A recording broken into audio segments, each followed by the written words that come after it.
In 2015, as hybrids ruled headlines and emissions rules tightened, Dodge dropped a 700 horsepower supercharged monster into showrooms.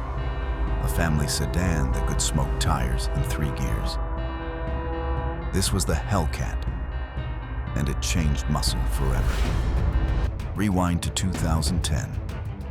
Muscle cars were back with retro styling, but factory power topped out around 400 horses. Challenger and Charger looked mean, but enthusiasts craved more. Aftermarket superchargers became the fix.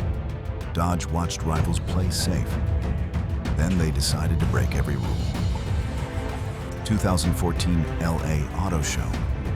Dodge unveils the 2015 Challenger SRT Hellcat. Supercharged 6.2-liter HEMI, 707 horsepower, 650 pound-feet, 0 to 60 in under 4 seconds. They didn't just beat rivals, they embarrassed them. Orders crashed the servers.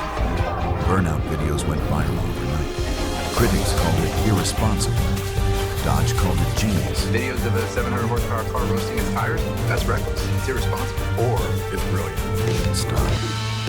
Charger Hellcat sedan followed. Then the Demon, 840 horsepower, world record quarter mile. Red Eye pushed 797 natural gas power. Wide body versions, jailbreak packages, last call editions. These weren't cars, they were content machines. Every launch broke drag records and YouTube algorithms. By 2023, the squeeze came. CAFE standards, EV mandates, shrinking V8 demand. Dodge announced the current Challenger and Charger were done.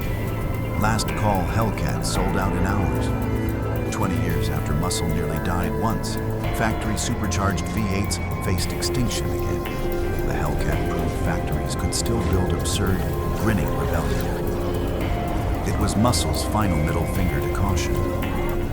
But with EVs charging ahead, was this the last true factory muscle car? Drop your take below. Subscribe to AutoMotion Archives for more deep dives into the machines that broke rules.